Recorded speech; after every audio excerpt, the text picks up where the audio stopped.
Pahitnya espresso ini belum sebanding sama pahitnya cerita cinta gue. Gue bingung harus cerita dari mana. Tapi biar jelas, dengerin gue baik-baik. Nama gue Dimas. Umur gue 20 tahun. Dan gue masih mahasiswa di salah satu kampus swasta di Jakarta Barat. Gue tinggal di daerah Menteng. Jangan tanya sebelah mana. Kalau lu tahu bakal kaget lu. Hari ini rumah gue kedatangan pembantu baru. Karena pembantu gue yang lama resign karena faktor usia yang sudah tidak memungkinkan lagi. Rasanya sulit karena dia udah ngerawat gue dari kecil. Tapi ya udahlah ya, mungkin ini yang terbaik. Udah seminggu semenjak Mbak Yeyin diganti sama Mbak Sari, kayak ada yang beda, kayak ada yang kurang. Tapi pas gue perhatiin lama-lama, Mbak Sari ternyata manis juga ya. Mungkin umurnya beda 4 atau 5 tahun lah sama gue. Seperti biasanya, gue selalu bangun lebih pagi buat stretching tipis-tipis biar badan gue seger. Kebetulan pas gue mau ke dapur, ada Mbak Sari lagi nyiapin makanan. Gue berusaha nyairin suasana dengan iseng nanya ke dia, Mbak Sari, lagi masak Mbak? Dan gue rasa itu pertanyaan tergaji yang gue ajuin ke dia. Ya jelas masak lah. Semenjak hari itu, gue diem-diem mulai merhatiin Mbak Sari. Dari waktu dia nyapu, ngepel, bahkan setiap dia nyiapin makanan, di otak gue isinya dia melulu. Sampai di kampus sekalipun, kepikirannya dia mulu. Kenapa gitu? Malam itu juga, gue langsung stuck sosmed Mbak Sari. Insting gue berkata, "Woi, cari woi." Ya, meskipun dia dari kampung, minimal punyalah ya akun IG. Gue cari dah tuh nama lengkapnya di IG dengan jari terampil gue. Tapi gak ketemu-ketemu. Tiba-tiba gue baru inget kalau dia masuk di grup WhatsApp keluarga. Set. Gue save tuh nomor. Buat mastiin itu nomor WA dia, gue buka foto profilnya. Dan fotonya alay banget. Agak gregetan pas liatnya. Padahal dia tuh aslinya cantik. Ya cuma gak tahu gaya aja kali ya. Gue tanpa mikir panjang terus ngechat, "P." Ternyata dia lagi on. Terus ada keterangan typing gitu. Asli gue deg-degan. Terus nongol tulisan, "Maaf, ini siapa ya?" Dan gue baru sadar kalau foto profil gue tuh pakai foto motor kesayangan gue. "Oh, ini Mas Dimas toh. Ada apa Mas?" kata dia. Nah, dari situ gue mulai PDKT-in doi. Terus lama-kelamaan kita saling curhat dan ngobrolin hal-hal seru. Jujur, gue ngerasa agak aneh. Tapi di lain sisi seneng juga sih. Abis Mbak Sari cantik. Semenjak itu, kalau mama papa belum balik kerja, gue sempet-sempetin tuh ngobrol sama dia. Tiba-tiba di tengah obrolan dia nanya ke gue, kenapa akhir-akhir ini gue sering ngajak ngobrol dia. Gue bingung harus jawab apaan. Suasana mendadak hening. Terus dia bilang gini ke gue, "Saya takut diomelin bapak sama ibu kalau kita terlalu deket." Waduh, gue bingung. Nekat di saat itu juga gue utarain perasaan gue ke Mbak Sari. Gue pegang tangan dia erat. Gue tatap kedua matanya.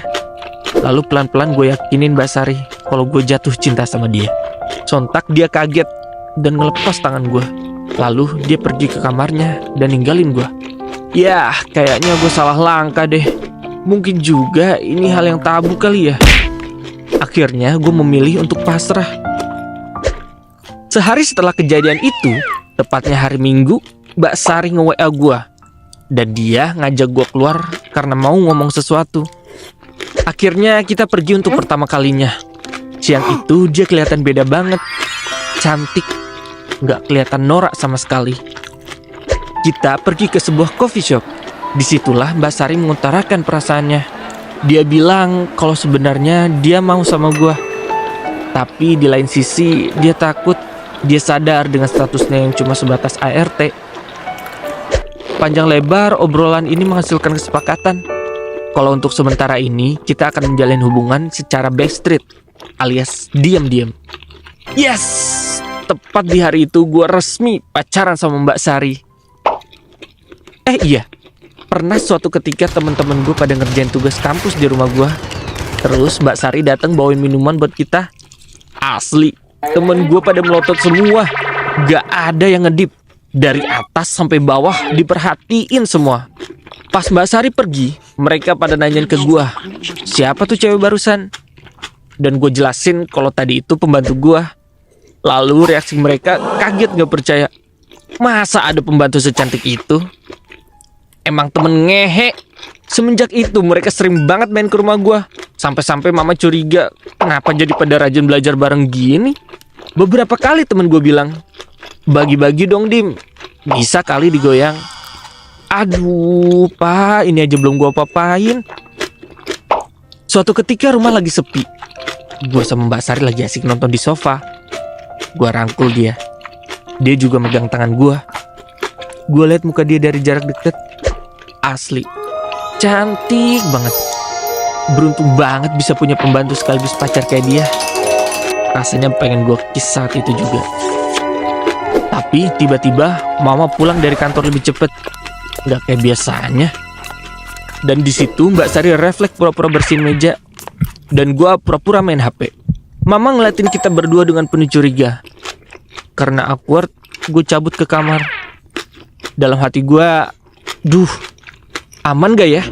Takut mama ngeliat gue berduaan tadi. Hal ini bikin gue kepikiran melulu. Terus malam itu juga mama manggil Mbak Sari buat ke kamarnya. Gak tahu deh mau ngomongin apa. Besoknya Mbak Sari pamitan sama gue. Dia resign dari kerjaan di sini. Loh, kenapa? Dia cuma jelasin kalau dia mau cari kerjaan yang lebih layak. Gue mulai curiga ini ada sangkut pautnya sama kejadian kemarin.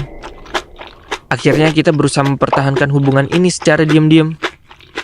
Ternyata mama sama papa udah tahu yang sebenarnya terjadi. Dan mereka menentang keras hubungan kita. Karena mereka menilai ini aib buat keluarga kita. Tapi gue gak peduli. Toh sekarang Mbak Sari kerja sebagai front office di perusahaan ekspedisi di Tangerang. Dan gue masih stay di Jakarta. Jadi kita semacam LDR Jakarta-Tangerang. Nah, begitulah cerita cinta gue. Ya gimana ya? Cinta kadang ngebuat orang jadi buta. Semoga kalian bisa ambil hikmahnya aja ya. Cinta bisa datang dari mana aja, gak terduga, dan bisa terjadi sama siapa aja.